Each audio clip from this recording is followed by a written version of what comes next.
bu'uuraalee misooma irratti dhiibbaa guddaa dhaqqabsiisee jedhe. Keessattuu dhaabbilee fayyaa fi misoomii bishaan dhugaatii sababa kanaan akka miidhamu ibsa dhaabbate kunin hiika fiixa isaa dabalata qaba. Akka fakkeenyatti godina Wallagga Lixaa aanaa Beegitti dhaabbileen fayyaa fi pirojektoonni bishaan dhugaatii barbadaaniiru jedha ibsi dhaabbata kana. Aanaa kanatti uummata 100,000 tajaajilaa kan turan dhaabbileen fayyaa 42 sababa walitti bu'iinsi naannawa sanatti hammaateef miidhaan guddaan irra ga'eera yookiin ammoo saamamaniiru. Dhaabbileen fayyaa miidhaa irra ga'een tajaajila dhaabuu isaaniin namoonni dhibee lubbuu isaaniif yaaddessaa ta'een qabamanii tajaajila wal'aansaa dhaban hedduun jiraachuu ibse Waldaan Fannoo Diimaa Addunyaa. Uummata aanaalee godinichaa 5 keessa jiraataniif tajaajila kan kennu hospitaalli sadarkaa jalqabaa Guduruu baaxiin isaa rasaasaan reebamee caccabeera. Kuusan bishaanis barbadaa'eera akka gabaasa jaarmiyaa kanaatti. Sireen dhukkubsattoonni irra ciisanii yaalaman meeshaaleen kenniinsa tajaajila fayyaa fi qorichoonni saamamaniiru jedha dhaabbati kun. Akkasumas namoonni hedduun sababa walitti bu'iinsan gara magaalaa Beegitti waan baqataniif lakkoofsi namoota tajaajila wal'aansa fayyaa barbaadanii akkaan dabaluun rakkoo uumaa jiraachuu dhaabbati kun ibseera. Namoonni kumaan lakkaa'aman qe'ee isaanirraa buqqaafamanii gara magaalaa kanaatti baqachuu isaaniin ogeeyyiin fayyaa deeggarsa fayyaa hawaasaaf taasisuun humnaa olitti ta'eera jedhe dhaabbati kun ibsa kaleessa galgala baaseen. Hanqina qorichaa qabna. Qorichi yeroo balaa tasaaf ol kaa'ame hin jiru. Bakki tajaajila wal'aansa fayyaatti kennamu hin jiru. Sireen dhukkubsataan irra ciisee yaalamu hin jiru jedhan meedikaal daayirektarii hospitaalichaa Dr. Alamaayyoo Kurii. Kuusaa bishaan irra miidhaan waan ga'eef yeroo ammaa hanqina bishaanii qabna. Manni qorichaa barbadaa'eera. Qorichoonni fi meeshaaleen wal'aansaa hunduu saamamaniiru jedhan Dr. Alamaayyoon. Oromiyaa keessatti kutaalee waraanni bilisummaa Oromoo keessa socho'utti rakkoon nageenya fi tasgabbii erga hammaatee bubbuleera. Waldaan Fannoo Diimaa Addunyaa ibsa isaa keessatti walitti bu'iinsa Oromiyaa keessatti mudataa jiruun lammiileen 1,000 lakkaa'aman rakkoo hamaaf saaxilamaniiru. Kanneen keessaa hedduun gargaarsa hatattamaa barbaadu. Akkuma walitti bu'iinsi babal'ataa deemuun lakkoofsi namoota gargaarsa namoomaa barbaadanii dabaluu ibse dhaabbati kun. Jarmiyaan kun akka jedhutti godinaalee Gujii, Booranaa fi Wallaggaa keessatti namoonni deeggarsa hatattamaa fedhan hedduudha. Fannoo Diimaan Oromiyaa keessatti namoota sababa walitti bu'iinsa qe'ee irraa buqqaan gargaaraa tureera. Ji'oota 6 darban namoota 62 caalaniif gargaarsa nyaataa, iddoo da'annoo fi maallaqa taasisu. Maatii naannoo Tigraay mootummaa yeroo paartii adda addaatiin ijaaramee fi obbo Geetaachoo Radaatiin durfamuun bulaa jirti. Boodiin filannoo yeroo kaa'ameef keessatti filannoo geggeessuuf qophii akkamii qaba? Walitti qabdu boodii filannoo biyyaalessaa Adde Birtukaan Midhaaksaa akkan jetti. Filannoo gaggeessuun dura qorannoo fi madaallii gaggeessuun hedduu qabna. Uummanni qe'ee isaanirraa buqqaan qe'eetti deebi'aniiru. Nageenyi naannichaa maal fakkaata? Waliigalteen nagaa hojiirra oolman isaa maal fakkaata? Dhaabbileen siviilii maal fakkaatu kan jedhan qaamolee kaan waliin ta'uudhaan daawwannaa dirree goonee turre. Qorannoo duraa gaggeessineen ammatti naannoo Tigraay keessatti filannoo gaggeessuuf haalli dandeessisu akka hin jirre hubanne. Haalli kunis yeroo gabaabaa keessatti ni sirrata jennee amanna. Gama mootummaatiin rakkoon nu mudata jennee hin amannu.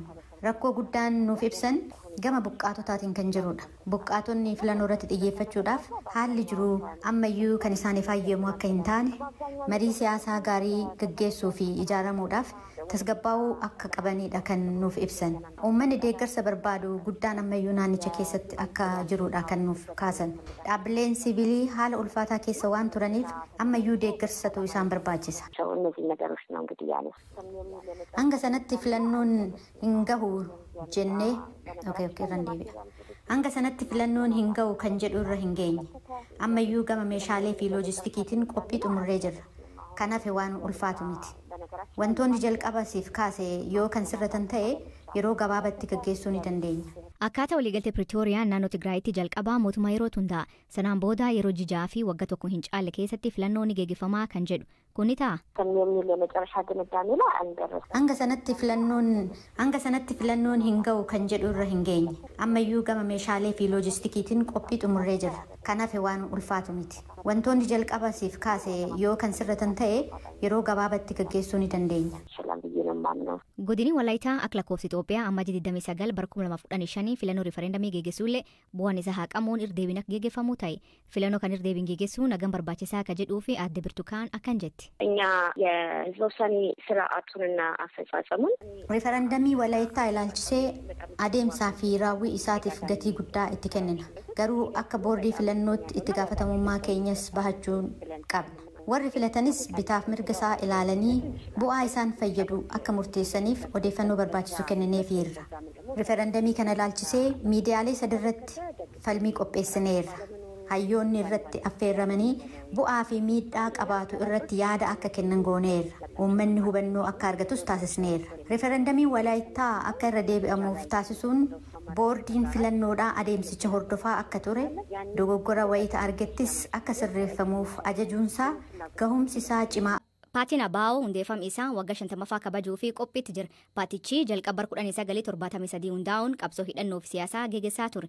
Eegi suni adoolessa tokko waggaa waggaan hundeeffamni isaa kabajachaa ture. Barkan garuu hundeeffamni paartichaa waggaa 50ffaa guutuu biyyattiitti kabajamaa jedhan dursaan koree ayyaanichaa fi durtaa koree seeraa fi naamusaa obbo Alamaayyoo Duroo ayyaanni kun ji'a tokko guutuu fi akka kabajamu himan. Ayyaanichi maaliif sadarkaa biyya guutuutti ta'ee kan jedhu deebisuun eegal. Waayilkoo Zalaalem Taaddasaa dubbis. Dhaloonni amma jiru kun harki 80 qabsoo kana keessatti dhalatee sababa kanaaf bifa tokkoon yookaan bifa biraatiin bu'aan qabsoo kanaa wareegamni qabsoo kana keessatti kaffalames isa ilaallata waan ta'eef akkasumas immoo uummanni gareen biraanis warri akkuma Oromoo kana dhugaa isaan falmachaa jiranis akkan waliin kabajanidha gaafannaa. ABO'n hundeeffamee siyaasa Itoophiyaa keessatti waggoota 50ffaadha kan kabajaa jiru. Isin akka qondaalaa waggaa dheeraa paartii kana keessa turetti maal milkeesse inni guddaan kaayyoon ABO jettanii ibsitu? Tokkoffaa biyyumti akka Oromiyaa jedhamuun jirtu. Oromiyaa dhumti har'a maqaa waamtu kuniyyuu bu'aa qabsoo sanaati. Oromiyaa kanaan moggaase adda bilisummaa Oromooti. Sababa kanaatiif kun akka milkii tokkotti sana dura Oromiyaa jedhamuun beekamu ture jechuudha. Biyya Oromoo jedhama. Maqaasaa Oromiyyaas jedhanii warri baasanii jira. Afaan Oromoo afaan baadiyyaa keessatti qofa dubbatamu ture. Afaan magaalaa keessatti dubbatamu miti. Afaan hojii miti. Afaan barnootaa miti. Kuni sababa qabsoo kanaatiin yoo xiqqaate amma afaan barnootaati, afaan hojiiti. Aadaan Oromoo dagaagaa jira. Amma barbaadamullee ta'uu baate. Aartiin Oromoo baay'ee guddatee jira. Barreeffamni miidiyaan Oromoo afaan Oromoo kanuma keessan BBC dabalatee bu'aa qabsoo kanaati jennee yaadna. Kana hunda caala immoo uummata kana cunqursaa ture kanaan dura uummata kana kutaa adda addaatti addaan qoodee uummata gosaan amantiidhaan bifa adda addaatiin bakka dhalootaatiin addaan qoodeet akka waliin barreen godhe sana deebisee uummata kana akka uummata tokko ta'e akka biyya tokko qabaatu akka aayidooloojii tokko qabaatu kan taasise bu'aa qabsoo kanaati jennee amannaa. Gama biraatiin namoonni ABO'n aangoo siyaasaa hin arganne kanaaf kaayyoo qabsaa tureef galma hin geenye hin injifannee jedhanii kan ibsan ni jiru. Isa kan akkamiin ibsitu akka qondaala tokkotti? Qabsoon kun yaa bu'aa argame himsuudhaaf malee akka addi bilisummaa Oromoo garma ittiin ka'etti guutummaatti bakka isaa hin geenye maal jechuu keenya Oromiyaa guutummaatti dhuunfachuu hin dandeenye. Gama biraatiin paartiin ABO hundaa'ee bara 1973 bu'a baay'ee gurguddaa keessa darbee jira. Paartiin kun shinnigaatii haga bara 2018 gara biyyaatti deebi'utti. Mee balaawwan gurguddaa paartiin kun irraa oolee as ga'e nu yaadachiisuu dandeessu? Paartiin kun waggaa 50 darban kana keessa waan ulfaataa qabsoo ulfaataa dabarsee fakkeenyaaf amma bara 1977 waraana Itoophiyaa fi Somaalee gidduutti waraanni adda bilisummaa Oromoo bitaa mirgaan loluudhaan sarvaayivii gochuudhaaf wareegama guddaa kaffalaa ture. Bara 1980 akkuma jette hoogganoota adda bilisummaa Oromooti. Isaan kun miseensota qofaa miti dirqama fudhatanii biyya keessatti dirqama walii hidhanii biyya alaa deemuudhaaf gara Somaalee deeman Shiniggaa irratti hoogganoonni gara 10 ta'an wareegama kaffalanii sana boodas bara 1991tu ga'e wayita sana wayita mootummaan dargii kufee mootummaan Ihaadig mo'atee addi bilisummaa Oromoos qaama mootummaa sanaa ta'ee mootummaa cimsaa keessatti hirmaachaa ture. Chaartaraa keessa qophaa'uu irratti gahee guddaa qabaachaa ture. Biyya kana xiqqoomee gara waan dimokiraatawaa ta'utti fiduudhaaf caasaa dimokiraatawaa ta'u deebisuu irratti gahee taphachaa ture.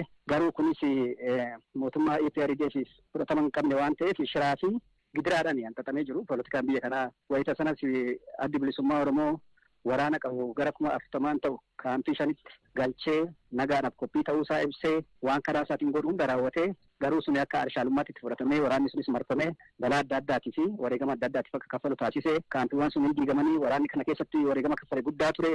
Jaarminaan ofitichuudhaaf deemus waldhabbeen tokko tokko hin ture kan dhaaba keessaayis bahanii bara 1998 qaama ce'umsaa maaleen jedhu fa'aa dhaabbatanii kophaatti keessaa adda bilisummaa Oromoo keessa bahanii kunis qabsoo irratti gufuudhuma ta'a. Akkasumas bara 2008 keessas akkasumatti ABO jijjiiramaa jedhanii keessa bahanii ammas dhaabni kun deebisee dandamachiisu turre ture. Waan rakkoo hamaa turre ture. Amma qabsoon qeerroo gurmeessee qeerroodhaan mootummaan immoo Ihaadig kufee mootummaan ammaa kun itti darbutti jechuudha. Yeroo jijjiiramni sun dhufu akkaataa jette abdii horannee turre muuxannoo kanaan dura darberraa amma yeroon uumame kun yeroo taa'anii biyya kana gara nagaatti politikaal settlementii nagaa irratti hundaa'een mari'atanii mariidhaan xumuratti gochuu danda'ama jennee abdannaa turre oolee otoo hin buliin agriimantiin asmaraarratti mallattaa'es akka waan agriimantiin jiraannetti ganame adda bilisummaa Oromoon ganame. Ganamne jettanii amantu amma? Completely ganame inni fagalaadha. Adda bilisummaa Oromoo danqa keessa seenee asiin karaa nagaatiin qabsaa'uudhaaf dhufee galmaa'ee karaa biraatiin immoo waraanni sirnaa fi akka waliigalteetiin akka hin galle gochuudhaan shirii adda addaa hojjetame. Ijoolleen qabsaa'onni isaan kaan didanii adda bilisummaa Oromoo gaa cabaan inni qabu waraanni isaa ilmaan uummata Oromoo waan ta'aniif bakka ifatti bahee karaa yuuduree keenya uummatatti kennee karaa abbaa gadaatiin jechuudha. Sana booda ofiisaati immoo qabsoo nagaatiin itti fufa jedhee itti fufe garuu akka amma argaa jirtan waajjirri isaa hoggasuu hin cufame adda bilisummaa Oromoo waajjira takkittii Finfinnee keessaa dabalatee hin qabu hogganni isaa hundi mana hidhaatti guuramanii hogganni harki. Kanaaf hundeeffam kun duudhaa fi beekumsi jireenya isaa guutuu gabbifatee kunuunsuu fi qindeessuun dhaloota dabarsuu fi kan kaa'efatee jette waa'ee faawundeeshinii kan irratti Waayilikii Hamza Hussein Lili Birraa dubbise. That is to cultivate, to uphold and preserve his lifelong legacy. Faawundeeshiniin kun hamba umrii isaa guutuu kabachiisuu fi kunuunsuuf misoomsuu yoo ta'u hundeessuunsaa baay'ee hojii guddaadha. Garuu kaayyoo kanaaf karoora qabnu hunda galmaan ga'uuf suuta deemuu qabna. Manni guyyaa tokkotti ijaaramuu hin danda'u. Akkasumas manni nama tokkoon ijaaramuu akka hin dandeenye ifaadha. Manni cimaa gaariin tumsa qooda fudhattoota hunda irraa barbaada. Kaayyoon faawundeeshinii kanaa gama barnootaa, muuziqaa fi aartii, tajaajila fayyaa fi namootaatiin dhaloota kakaasuu fi deeggaruuf dandeettii ijaaruudha. Hojii aartii alii fi waan hunda jireenya isaa guutuu keessatti barnoonni furtuu jireenyaa waan hundaaf akka ta'e waan amaneef yeroo hunda guddifachaa ture. Muuziqaa fi aartiin karaa nagaa ibsa namaa agarsiisuu gargaaruu ta'uu amana ture. Kanaaf kaayyoon keenyi guddaan akkaadaamii muuziqaa fi aartii Alii Birraa ijaaruudha. Ammatti galmi keenyi kana. Sababiin isaas yeroo kana goonee dhaala isaa hundaaf akka itti fufuuf bu'uura hidhaa qabaata. Muuziqaa qofa irratti xiyyeeffachuuf hin deemnu. Dirreen aartii guddaadha. Fakkii kaasuu ta'uu danda'a, barreessuu ta'uu danda'a, ijoollee irraa jalqabuu barbaanna. Akkasitti yaadaa jirra. Gara maallaqaan yoo ilaallu namoota dhuunfaa dhaabbilee fi dhaabbilee miti mootummaa irraa waadaa gaafachuuf hawwii guddaa eegganna. Maallaqa walitti qabuun karaa kamiyyuu ta'uu danda'a. Karaa konsertii, arjooma maallaqaa yookiin maallaqaan ala ta'uu danda'a. Nuti sana hunda fudhanna. Dilbata dhufu guyyaa 25 saganticha eegaluuf jirra. Akkasumas dhaabbatichi waa'ee maalii akka ta'e ibsuu fi nama gargaaruu barbaadu irraa waadaa fi maallaqa gaafachuuf jirra. Ergamaa fi mul'ata keenyatti kan amanu hundaaf tumsa gaafachuuf deemnu maallaqa qofa miti. Anaaf yeroo lubbuun ture waliin wanti wal madaalu hin jiru. Ulfaataadha garuu hojiin of qabuuf yaalaa jira. Garuu bakka hin deemu hundumatti na waliin